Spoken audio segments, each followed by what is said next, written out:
All right, guys, so about 2 months ago, we did a video, and we were excited in this video because I told you guys we had a snake that laid eggs for us, a species we had never bred before, the blood python. Now, I want to share with you just a little bit about what has gone on since then.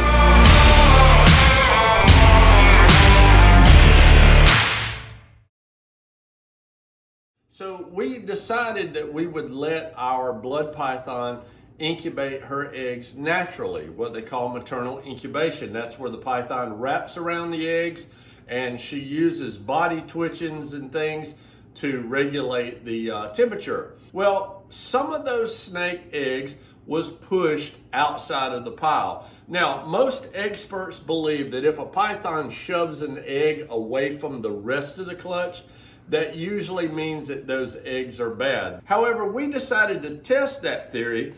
Our python shoved about 6 eggs off of the pile, pushed them out of the stack. Since those eggs appeared to me to be good, I went ahead and got them and put them in an incubator. So we incubated those eggs artificially in an incubator, and we allowed our females to continue incubating her eggs naturally. Here's what we found. We found that some of those eggs that the python shoved out of the clutch were in fact fertile. And even though these eggs look extremely ugly, they produce some viable offspring. You guys take a look at this. Wow. So I'm pretty excited about this. Now, we did incubate these eggs in our incubator at 88 degrees. And our female mother is not quite that warm. She's around 84 to 85 degrees. If you'll see down here, it is almost time for these eggs to hatch. The way we know that is because the female is not coiled tightly around them anymore. In fact, let me go ahead and open this up. You'll notice that here's all the eggs and the female's laying off to the side of them. And you can also see here that they're starting to dent in. Right now, our relative humidity is about 85%. Our temperature is 84. We dropped the temperature down by a degree or two right before those eggs are due to hatch. But probably by tomorrow morning, we should be able to come out here and we should see some little blood python heads sticking out of those eggs. Once again, just the difference in about 4 degrees in temperature can cause these eggs to incubate for a few more days than normal. All right, so while we're giving our female a couple more days to incubate those eggs, we're gonna go ahead and get these guys cleaned and get them separated. It looks like we've got quite a few healthy babies here. Let's see. Here are 2. They are joined at the tail, guys. Isn't that cute? I mean, that's just precious. We're gonna bring them over here and clean them up. Now, these guys have got a little bit of that yucky egg yolk type stuff, so I'm gonna actually use a hook here just so I don't get that stuff all over my hands. Let's see, come on, baby. There we go. And let's see, here's another one. This is number 4. Number 4. Oh, this one's got, I like that dark chocolate pattern around the neck there. Now see, that's a little different than say like this one.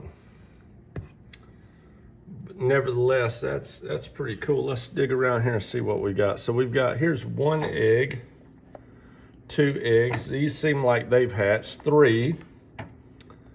Here is 4 that seems like it's hatched. Here's 5. And then we've got 4 babies. Here comes number 5 right here. And wow, look at that. That's just absolutely gorgeous. And then these eggs right here, I just don't think that they were destined to make it. Now, we don't do the cutting and all that stuff you see so many guys do. We don't do that. In fact, yeah, I can feel this. This is an infertile egg, these 3 here. So we had 5 fertile eggs. We've got 5 babies. And we'll see what we get when this female is finished up. If I come out here in the morning, there's some heads pipping out of those eggs, I'll take some clips of that and show you guys. We got to remove that female, which ought to be fun. This is not one of our most tame females. In fact, she's probably one of our most defensive. Hey guys, good morning. It's April the 12th. Now, it's been 9 days since we shot the beginning of this video. I assume that this female, her eggs would have went ahead and hatched in the next day or maybe the next 2 or 3 days. But it's taken 9 days more for her to incubate these eggs than the artificial incubation. Now, that's not a problem, but what we have to do now, we're starting to see the baby's heads poke out of the eggs. I want to remove the female. The reason is simple. She's heavy, these babies are small. We don't want any of these babies being crushed by her. So we're going to remove the female out of the enclosure, and then we're going to take care of those eggs. Now she's facing towards me. And like I told you in one of the other videos, this female is not known for liking human interaction. So I'm going to be really careful and try to bring her off this clutch. Now this is something they really don't want. They don't want to be separated from their eggs. Looks like she's going into a shed cycle. So,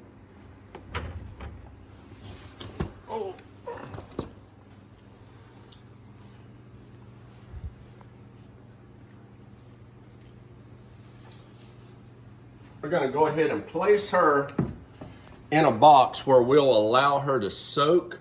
What we want to do is get the smell of those eggs off of this female.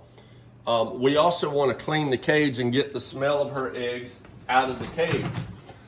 The reason is simple. Female pythons will not eat while they're incubating eggs, so we want that smell gone completely so she'll start feeding again.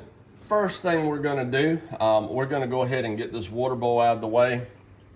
The next thing we're going to do very carefully is we're going to remove these eggs. You can see here, some of these eggs have pythons that have their heads stuck out, like these back here.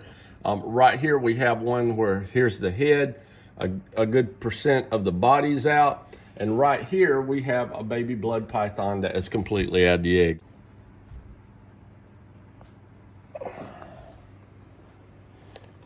So we want to be real careful that we don't shift or turn any of these eggs from the position that they are laying in, because we don't know which one of these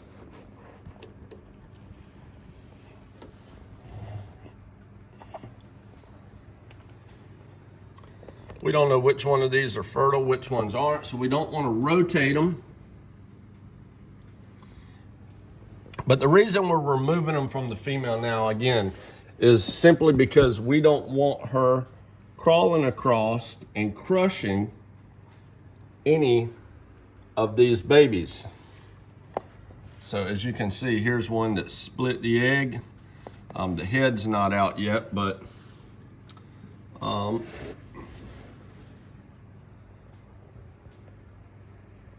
and here is a baby that is completely out of the egg. And now we have the task of cleaning up this cage and then cleaning this mess off of our fingers. So that's pretty much it, guys. That's the way we do it. Now we will we'll do another clip for this video. We'll show you how many of these eggs hatch. Let's get a quick count real quick. We've got 1, 2, 3, 4, 5, 6, 7, 8, 9. Wait, let me do that again. 2, 4, 6, 8, 10, 12, 14, 15, 16. So there's 16 eggs here. We'll see how many of these eggs hatch. We're also going to look around inside this cage, inside the mulch, and there could be a baby that has come out of one of these eggs that has hidden himself. So we're going to carefully look through this and see what we find, and we'll let you know how many viable offspring we have. We separated some of the good-looking eggs into this, and it looks like here we've got a few more babies that have come out. We're going to go ahead and get these guys cleaned up. We're going to separate them. Looks like we've got 1, 2, 3 that is already out. You guys take a look out on our website, www.coldbloodcreations.online, and we'll have these babies available as soon as we get them feeding on frozen thawed. Once again, our website's www.coldbloodcreations.online. You guys come and check these guys out when they're available.